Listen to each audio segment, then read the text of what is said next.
चलिए सीधा मुद्दे पर आते हैं।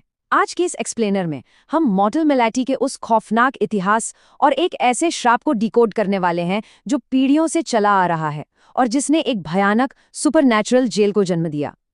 आप जानते हैं, डरावनी कहानियों में अक्सर हम सिर्फ ऊपरी चीजें देखते हैं, राइट? लेकिन जब हम इसकी गहराई में जाते हैं तो सच मानिए, हकीकत किसी भी कल्पना से कहीं ज्यादा डरावनी होती है। तो आज हम मैडम मेलाटी की रहस्यमय दुनिया और उस खूनी श्राप की असली जड़ तक पहुंचने वाले हैं। अब आप सोच रहे होंगे कि आखिर ये उम्रहीन मैडम मलाठी हैं कौन और उनकी ये जेल एक भूतिया मोटल में कैसे बदल गई। देखिए, आज मोटल में जो भी खौफनाक चीजें हो रही हैं, लालची लोगों का फंसना, वो भयानक मौतें, उसे समझने के लिए हमें इतिहास के पन्ने पलटने होंगे, एकदम शुरुआत से। हम सिर्फ आज की घटनाओं को देखकर सब कुछ नहीं समझ सकते, हमें इसकी जड़ों को खोदना ही होगा। इस पूरे दुस्वप्न की टाइमलाइन कुछ इस तरह है। कहानी 1887 में एक धोखे और श्राप के साथ शुरू होती है, फिर 1900 के दशक के उन खौफनाक मेडिकल एक्सपेरिमेंट से गुजरती है और आखिर में आज के इस भूतिया मोटेल तक पहुंचती है। तो चलिए इस टाइमलाइन के पहले पड़ाव पर चलते हैं। तो कहानी का पहला हिस्सा है एक माँ, एक सैनिक और एक चुड़ैल। बात है 1887 की।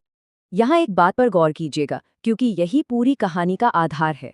1887 में जो हताशा थी, उसने एक बहुत ही डार्क चेन रिएक्शन शुरू कर दिया। पहले स्टेप में एक डच सैनिक अपनी प्रेग्नेंट पत्नी को अकेला छोड़ देता है। अब जरा सोचिए, उस दौर में एक अकेली गर्भवती औरत का क्या हाल होता होगा। कोई काम नहीं, कोई सहारा नहीं। दूसरे स्टेप में इसी लाचारी में वो माँ मदद के लिए एक चुड़ैल के पास पहुंच जाती है। और फिर आता है सबसे खौफनाक तीसरा स्टेप। अपनी इच्छाओं को पूरा करने के लिए वो माँ अपनी होने वाली बच्ची यानी हमारी मेलाटी की बलि देने का वादा कर देती है। लेकिन किस्मत को कुछ और ही मंजूर था। मेलाटी का ये कोट जरा ध्यान से सुनिए। मैं घने अंधेरे में पैदा हुई लड़की थी। मेरी किस्मत वही थी जिसे मैं बदल नहीं सकती थी। माँ के कई मिसकैरेजेस हुए, लेकिन चमत्कार देखिए, मेलाटी बच गई। पर ये कोई हैप्पी एंडिंग नहीं थी। चुड़ैल से किया गया वो बलि का वादा टूट चुका था और मेलाटी के इसी जन्म ने उसकी माँ के लिए एक ऐसे खौफनाक अंजाम का ट्रिगर दबा दिया जिसकी किसी ने कल्पना भी नहीं की थी। वो वादा टूटा और चुड़ैल का श्राप पूरी तरह से उल्टा पड़ गया। माँ को एक ऐसी रहस्यमयी बीमारी ने जकड़ लिया जिसका कोई इलाज नहीं था। मतलब कोई भी आम डॉक्टर उसे समझ ही नहीं पा रहा था।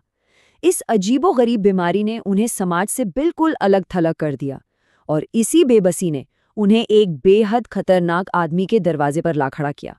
और यहीं से शुरू होता है डॉक्टर कुस्नो का घातक जुनून। एक ऐसा जुनून जहां चिकित्सा और अंधविश्वास आपस में टकराते हैं। अब हम साल 1900 में आ चुके हैं।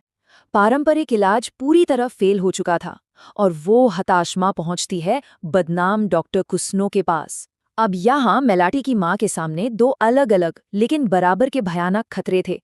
एक तरफ था डॉक्टर कुस्नो का मेडिकल घमंड, एक ऐसा डॉक्टर जो विज्ञान और अंधविश्वास को मिलाकर अमर होने का फॉर्मूला खोज रहा था। और दूसरी तरफ थे मास्टरमैन, गांव वालों का एक ऐसा गुट जिनका जानलेवा अंधविश्वास उन्हें जादू टोने के डर से किसी की भी जान लेने पर मजबूर कर सकता था। ये दोनों ही चीजें उस माँ के लिए एक मौत का जाल बुन रही थीं। तो सवाल ये है कि ये डॉक्टर कुस्नो आखिर था कौन?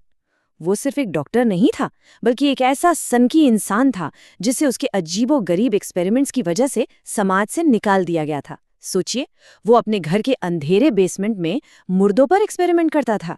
और सबसे भयानक बात बताऊं, उसने अपने ही बेटे सिगिट को इन सब खौफनाक कामों में शामिल होने के लिए मजबूर किया। उसका सिर्फ एक ही मकसद था, अमरता और सुपरनैचुरल ताकतों का राज खोलना। ऐसे में मेलाटी की माँ की ये रहस्यमयी बीमारी उसके लिए तो जैसे कोई जैकपॉट थे। लेकिन फिर एंट्री होती है विच हंटर्स की, मास्टरमैन का वो क्रूर हमला। इससे पहले कि डॉक्टर कुस्नो अपने एक्सपेरिमेंट्स में कामयाब हो पाता, उन गांव वालों को, जिन्हें मास्टरमैन कहा जाता था, इस श्राप के बारे में पता चल गया। और ये मास्टरमैन कोई आम लोग नहीं थे। ये लोग चुड़ैलों और बुरी आत्माओं को खत्म करने के लिए किसी भी हद तक जा सकते थे। उन्होंने बिना कोई तरस खाए उस बीमार माँ को ढूंढ निकाला और बेहद बेरहमी से उसे एक पेड़ से लटकाकर मार डाला। इस एक घटना ने छोटी सी मेलाटी को उस जालिम दुनिया में बिल्कुल अकेला छोड़ दिया। और यहीं से होती है उस खूनी श्राप की शुरुआत, डॉक्टर कुस्नो की वो एक खौफनाक गलती। अब यहाँ एक बात ध्यान से सुनिए, माँ की मौत तो बस एक शुरुआत थी। मास्टरमैन ने जो किया वो असली तबाही नहीं थी। असली तबाही तो वो थी जो डॉक्टर कुस्नो ने उस माँ की श्रापित लाश के साथ की। छोटी मिलाटी ने जो कहा था ना, वो सच में रोंगटे खड़े कर देता है। अगर उसका खून इस घर को लग गया तो वो श्राप सारी आत्माओं को ताकतवर बना देगा। मिलाटी को अच्छे से पता था कि उसकी माँ के शरीर में कितना डार्क मैजिक फंसा हुआ है। उसने डॉक्टर कुस्नो को साफ साफ वार्निंग दी थी कि वो शरीर को जला दे ताकि ये श्राप हमेशा के लिए खत्म हो जाए। लेकिन कहते हैं ना, घमंड इंसान को अंधा कर देता है। डॉक्टर कुस्नो ने कई भयंकर गलतियां की। उसने मिलाटी की वार्निंग को पूरी तरह इग्नोर कर दिया, लाश को जलाने से साफ मना कर दिया। दरअसल वो मास्टरमैन को गलत साबित करना चाहता था, इसलिए उसने अपने अलौकिक एक्सपेरिमेंट के लिए उस श्रापित शरीर को ही काट डाला। और इसी एक बेवकूफ़ी की वजह से वो श्रापित खून उस घर की नींव में गिर गया। तो चलिए देखते हैं कि इसके बाद क्या हुआ। उस खून की सिर्फ एक बूंद ने एक ऐसा भयंकर चेन रिएक्शन शुरू किया जिसे रोका नहीं जा सकता था। स्टेप 1, वो श्रापित खून घर को छूता है। स्टेप 2, वहां मौजूद जितनी भी सोई हुई आत्माएं थीं वो सब जाग जाती हैं और उन्हें बेहिसाब ताकत मिल जाती है। और स्टेप 3, मेलाटी हमेशा हमेशा के लिए उस जगह से बंध जाती है। वो घर अब सिर्फ ईंट और पत्थर का मकान नहीं रहा था।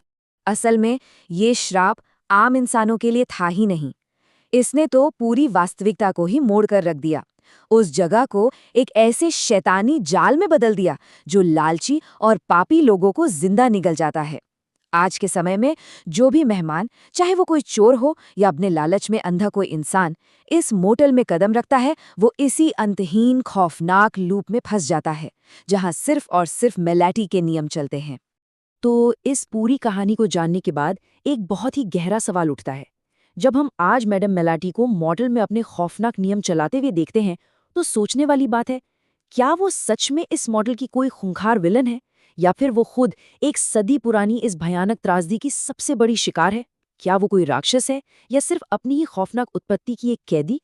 ये एक ऐसा सवाल है जो कहानी खत्म होने के बाद भी आपके दिमाग में घूमता रहेगा। खैर, इस एक्सप्लेनर में आज के लिए बस इतना ही।